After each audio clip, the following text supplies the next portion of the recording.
శ్రీ గురుభ్యో నమ. శ్రీ మహాగణాధిపతయే నమ. శ్రీ సరస్వత్యై నమ. భక్తులరా, వాల్మీకి మహర్షి రచించిన శ్రీమద్ రామాయణం యథాతథంగా చెప్పుకున్నాం. దీనిలో భాగంగా ఇంతమంది వరకు మనం బాల, అయోధ్య, అరణ్య, కిష్కింద, సుందరకాండలు పూర్తి చేసాం. యుద్ధకాండలో కూడాను 47 సర్గలు పూర్తి చేసి 48వ సర్గలో 6వ శ్లోకం 7వ శ్లోకం వరకు చెప్పుకున్నాం. ఈ రోజున 8వ శ్లోకం నుండి కొనసాగించే ముందు వాల్మీకి మహర్షిని ప్రార్థన చేసుకుందాం. కూజంతన్ రామ రామేతి మధురం మధురాక్షరం ఆరుహ్య కవితా శాఖం వందే వాల్మీకి కోకిలం.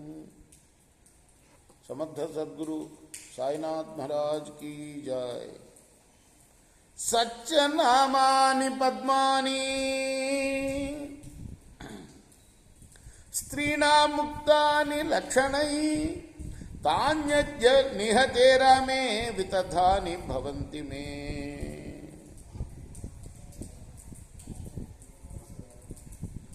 స్త్రీలకున్న ఏ మంచి లక్షణాలు తప్పనిసరిగా మంచి ఫలితాలను ఇస్తాయని చెప్పబడ్డాయో ఆ లక్షణాలన్నీ కూడా ఇప్పుడు రాముడు మరణించడం వల్ల వ్యర్థమైపోయాయి అని సీతాదేవి బాధపడుతుంది. ఆ మాయా రాముణ్ణి సృష్టించి, మాయారాముడు కాదు, రామలక్ష్మణులు ఇద్దరు కూడాను చనిపోయారని ఆమె అనుకుంటుంది. నిజానికి కొర ఊపిరితో ఉన్నారు వాళ్ళు. రామలక్ష్మణులు ఇద్దరిని ఇంద్రజిత్తు పడగొట్టాడు. చనిపోయాడని ఇంద్రజిత్తు అనుకున్నాడు. రావణాసురుడు కూడా పరమానందపడిపోయాడు. ఆ కాపలా ఉన్న రాక్షస స్త్రీలను పిలిచి తన విమానం ఇచ్చి, పుష్పక విమానాన్ని, దానిలో సీతమ్మను తీసుకెళ్ళి ఆ చనిపోయిన రామలక్ష్మణులను చూపించమని ఆదేశించాడు. ఆమె రాముణ్ణి చూస్తూ లక్ష్మణుని చూస్తూ బాధపడుతూ ఇలా అనుకుంటున్నదన్నమాట. ఆమె కేశా సూక్ష్మ సమానీల భ్రువౌ చ సంహతే మమ వృత్తే చారోమకే జంఘే దత్తాశ్చ విరళా మమ. నా వెంట్రుకలు సన్నగా సమంగా నల్లగా ఉన్నాయి. కనుబొమ్మలు కలవకుండా ఉన్నాయి. పిక్కలు గుండ్రంగా రోమాలు లేకుండా ఉన్నాయి. దంతాల మధ్య వెడం లేదు.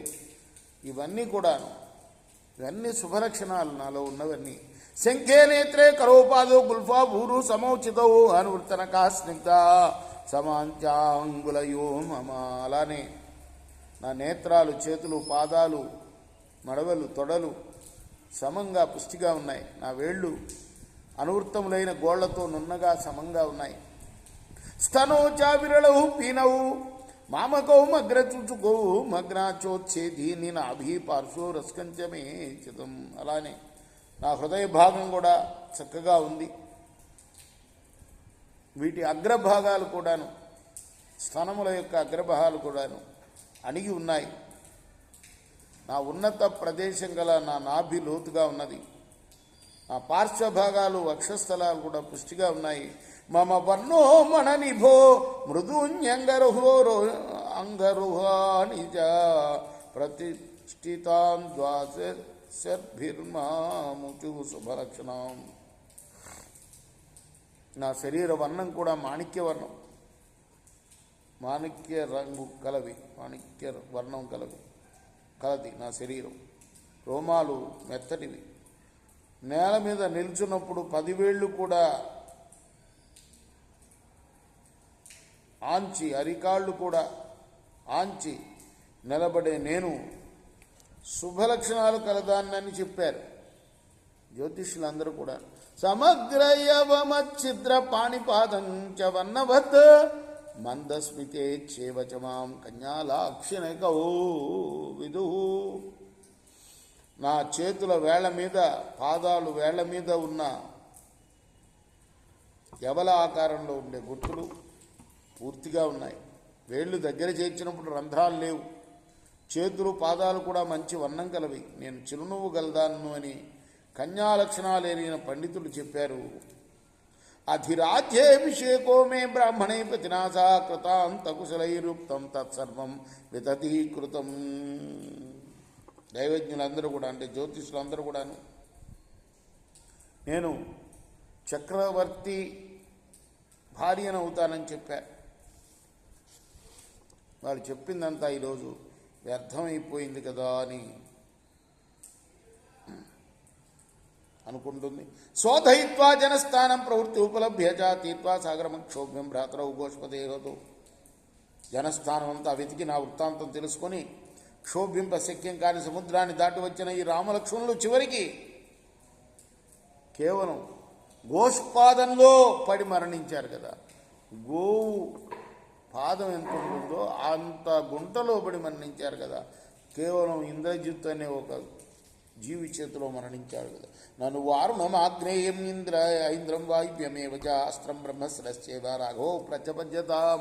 రామలక్ష్మణుల దగ్గర వారుణాస్త్రం ఉంది, ఆగ్నేయాస్త్రం ఉంది, ఇంద్రాస్త్రం ఉంది, వాయువ్యాస్త్రాలు ఉన్నాయి, బ్రహ్మశిరోనామాస్త్రం కూడా ఉన్నది.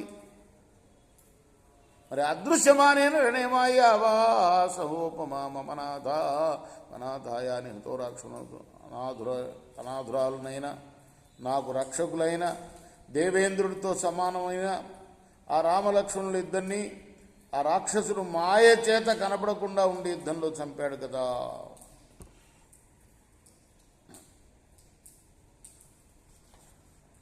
ఇలా ఆమె